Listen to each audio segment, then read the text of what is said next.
what the Israelis did is they went and bombed Syria, Damascus and Aleppo.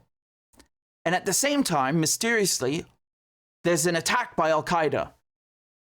Now, keep in mind, Al-Qaeda in Syria was rebranded to Al-Nusra Front, Jabhat al-Nusra, and then to HTS, which is Hayat Tahrir al-Sham. It's Al-Qaeda. It's just rebranded. And mysteriously, they both attack at the same time. And they killed soldiers and they killed civilians.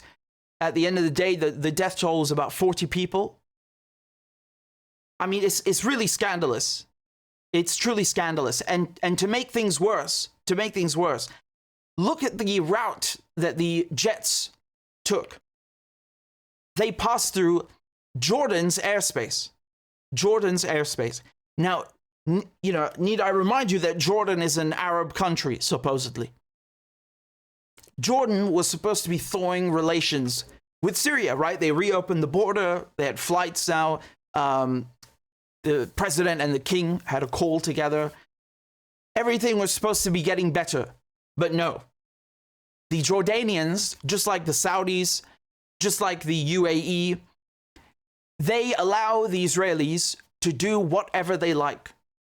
If the Israelis say jump, the Jordanian king asks how high.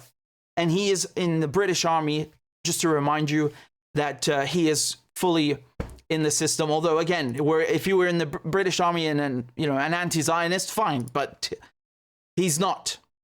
He is, and his wife is Palestinian. The queen is a Palestinian, but she can't really open her mouth, can she? Many Jordanians are actually Palestinian. I'm going to show you in a bit how people are protesting like crazy there.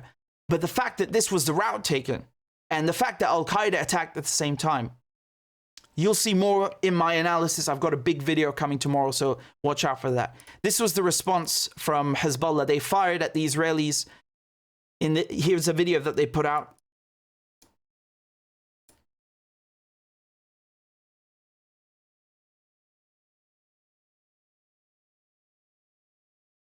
It's muted just for the music. What they did, Hezbollah, is they fired at the 91st Israeli Brigade. They achieved multiple hits, and they used the Burkan rockets, the Katyushas, and look at them go. These are Israeli observation posts, electronic warfare, radar surveillance.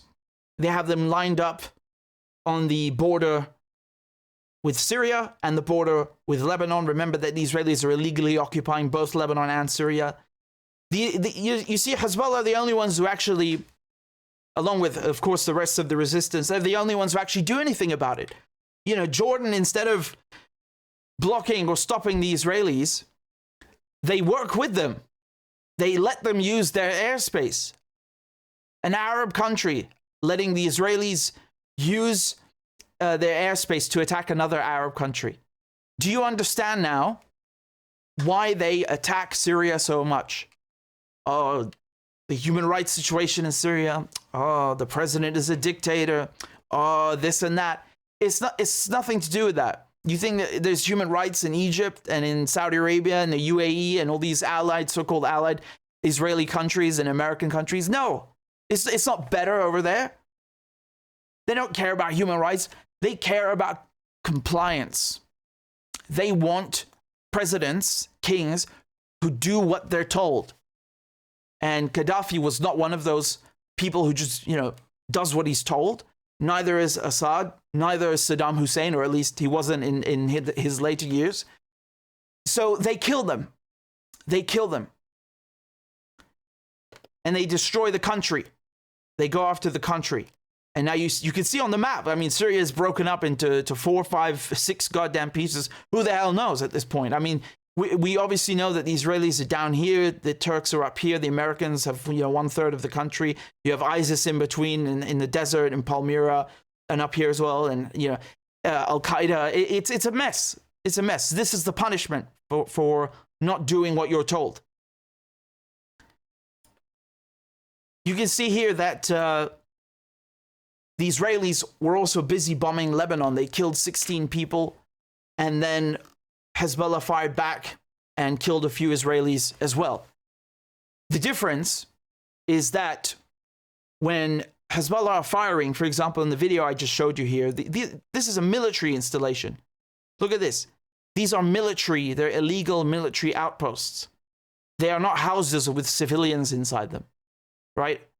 Whereas the Israelis, they kill Lebanese civilians, Syrian civilians, women, men, children, doesn't matter to them. They don't care. They do whatever they want. And even before October 7th, they were going in, many of you will remember, they were going in and dropping bombs on Syria almost every week, let's say on a bi-weekly basis. And they would also destroy the airports, right? They did this to cripple the infrastructure in Damascus, in Aleppo, the same two cities.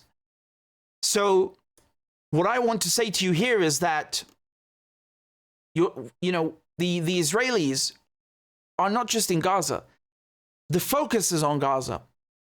But the Israelis have a stranglehold on the entire Middle East, on Syria, Lebanon, Palestine, but also on the countries like Jordan and Egypt, who, where the leaders basically are friends with the Israelis, but the people are not.